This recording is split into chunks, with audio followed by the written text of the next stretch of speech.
صلوات صلوات صلوات صلوات صلوات صلوات صلوات صلوات۔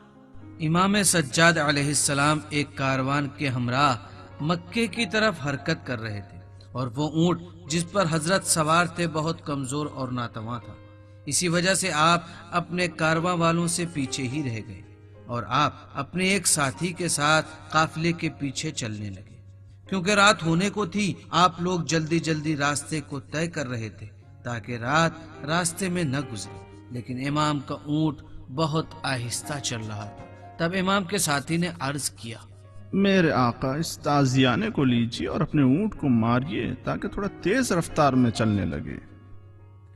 امام نے تازیانے کو اس کے ہاتھ سے لے لیا اور تازیانے کو بلند کیا تاکہ اس اونٹ کو مارے، لیکن آپ نے اپنے ہاتھ کو روک لیا اور تازیانہ نیچے کر دیا۔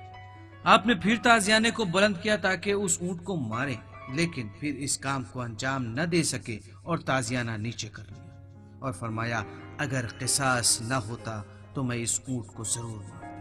یہاں پر امام کا ساتھی کہنے لگا، کیوں اونٹ کو تازیانہ نہیں مارتے جبکہ تازیانے کو بلند کر رکھا ہے؟ پھر اسے مارنے سے پرہیز کیوں کر رہے ہیں؟ امام جن کی آنکھیں اشکوں سے بھر گئی تھی فرمایا، میں اس اونٹ کے ساتھ 20 دفعہ حج کو جا چکا ہوں، اور خدا کی قسم میں نے ایک بار بھی اس اونٹ کو نہیں مارا، یہاں تک کہ میں نے اسے کبھی ڈرایا بھی نہیں۔ کیا ہوا اگر حیوان بے عقل ہے، لیکن میں اپنے پروردگار سے ڈرتا ہوں، ایک مخلوق کو اذیت اور آزار دینے کی وجہ سے خدا مجھے سزا دے۔ امام کے ساتھی نے امام کی یہ باتیں سنی تو تعجب میں پڑ گیا۔